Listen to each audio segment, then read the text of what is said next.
Hello everyone, and welcome back to another video on the Football Corner. I've got a new, well, it's not really a new headset, but I thought I'd just wear it because why not? It's quite noisy outside. If you hear, I'm sorry.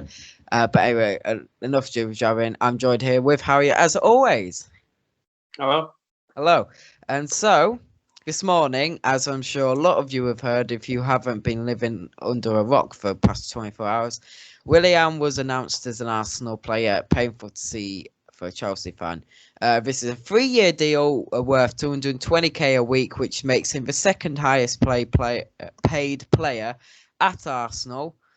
But the reason why we're making this video, as you've seen in the title, is what's going on with Arsenal's financial situation. So there's been a lot of controversy about it, and that is because 55 workers are said to be made redundant to help with this new prioritized finance. Oh, yeah, we'll cut this out. I'll start that again. That's because I can't go right. That is because Arsenal released 55 staff over the past couple weeks to help prioritise the new strategy of how they're allocating their funds.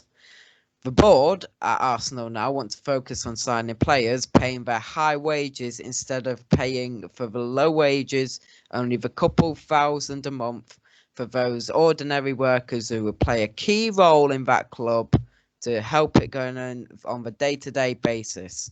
So, Harry, sorry for not letting you speak. Straight away, what are your initial thoughts? We knew Willian was going to happen for a while, so obviously I've developed opinion a while ago, and it is a strange first transfer of the window. A lot of Arsenal fans will be questioning the owner's decisions, Arteta's decisions of their transfer strategy. Like, why would you start with such a high demanding sort of not past his best, but coming towards the end of his career, definitely in Willian? It's a strange deal. So what do you think about obviously that very high wage, the second highest paid player at Arsenal when he's 33 or 32? I mean, you're paying for essentially a very good player because you've got to take into fact that they aren't paying a massive whopping fee for him. So it is just realistically the wage. But again, it's like Arsenal already have a lot of pretty good. Well, they don't have a lot of good wingers, but they have a lot of good players who are in their sort Yeah. of lower ages, and it kind of questions why they haven't really bought a decent. I mean, definitely they have great young players, good old players, but they don't have that mid range. Someone Yeah. who's got a lot more to offer in terms of the future of the club, and it's puzzling. It really is. Yeah. So, what has annoyed me is they're obviously prioritising to pay, big bucks for players like David Luiz on a free and Willian on a free, and paying them both over 100k a week, and yet they can go and pay that, but they can't pay 55 workers who are probably getting only a couple hundred a week.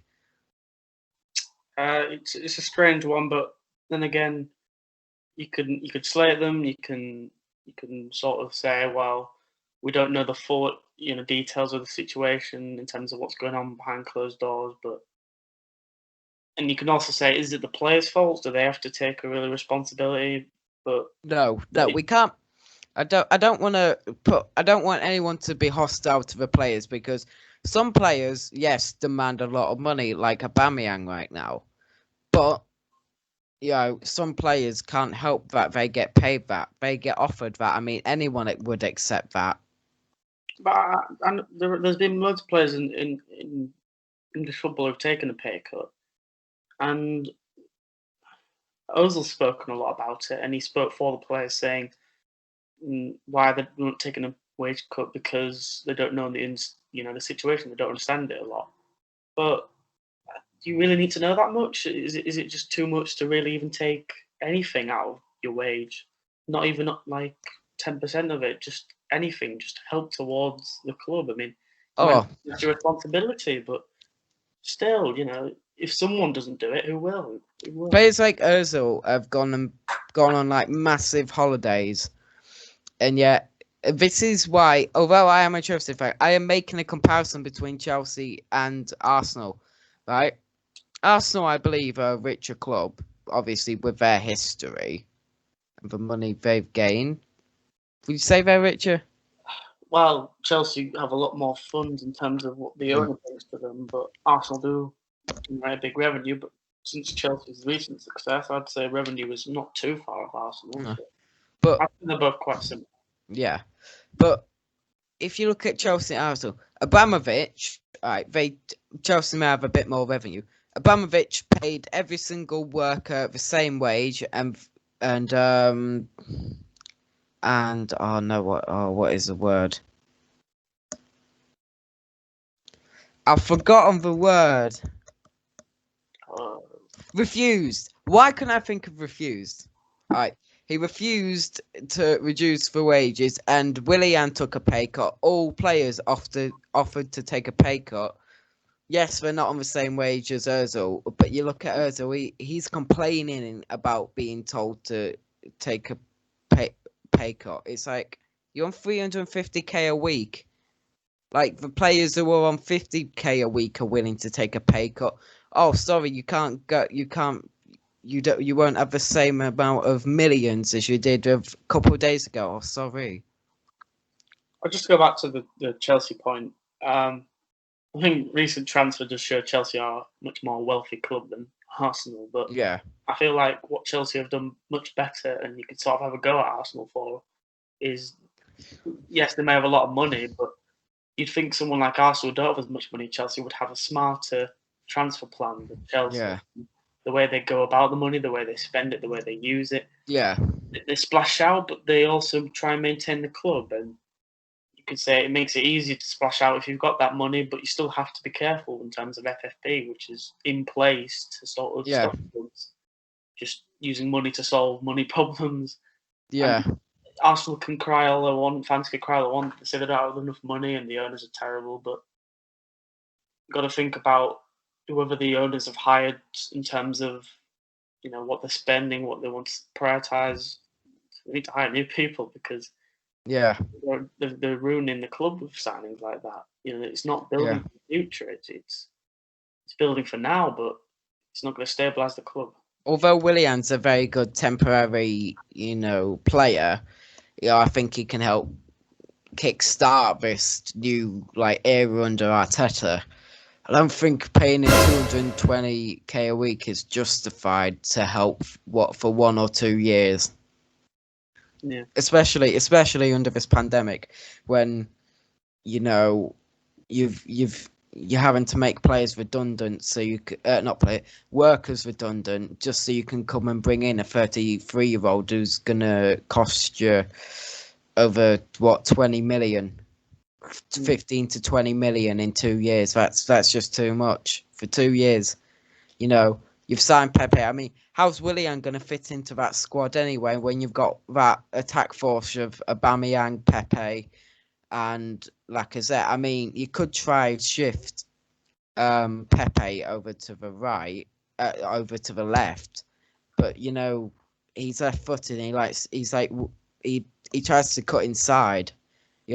Willian and Pepe are kind of polar opposites. Willian likes to play it on his right foot and doesn't like to cut inside. He likes to come in from the wing, whereas Pepe as we've seen, he likes to take those long shots. So that is the end of our kind of short debate on the Arsenal situation. Obviously, never be hostile to the players. Remember, they are humans, after all, like we all are. So yeah. I think what's going on at Arsenal right now is really stupid. 555 people, all their wages accumulate to Ozil's wage a week. It just doesn't make any sense. Probably give your final thoughts. Yeah, just I feel like Arsenal making a huge mistake, and hopefully they'll change their transfer plan when it comes to what wages they give players and what players they try to get. Yes, hopefully they'll actually start giving wages to good players who actually deserve it. But we're just two YouTubers we can't change what a billionaire Arsenal owner does, and that's why everyone hates Arsenal anyway. Everyone hated Arsenal already. They've just been hated a lot more. But anyway, thank you all for watching. This Wednesday, we will be having a video come out for predicted lineup. Will be returning after a month of not uploading. Make sure to check out. Actually, I don't know when they are. So whether it'll come out on Wednesday or Sunday depends on when this video will be released, because we've just released a Premier League XI of all time. Make sure to go check that out. Thank you all for watching, and make sure to share this channel, because we are trying to grow this channel. So make sure, if you're not subscribed, because if you're coming back every video and watching this, you know, click that link below. Alright, click that. We reach 100 subscribers by the end of the year. Tom will wear a Leeds shirt on camera.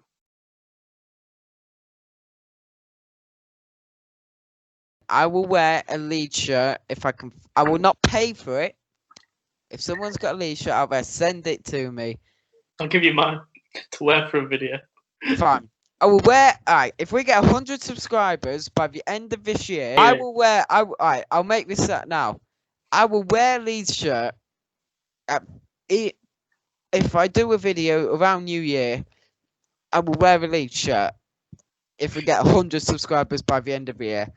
And, you know, I see a load of YouTubers doing this. You know, we've never, ever hit over 10 likes. I know that sounds so desperate. Thank you all for watching. Subscribe. Hit that subscribe button. Help the channel. If you're a football fan, hit that subscribe button, because we are now uploading every single week. So subscribe. How I say it. Make you wear a Leeds shirt. Subscribe. Come on. Right. What he said. See you all later.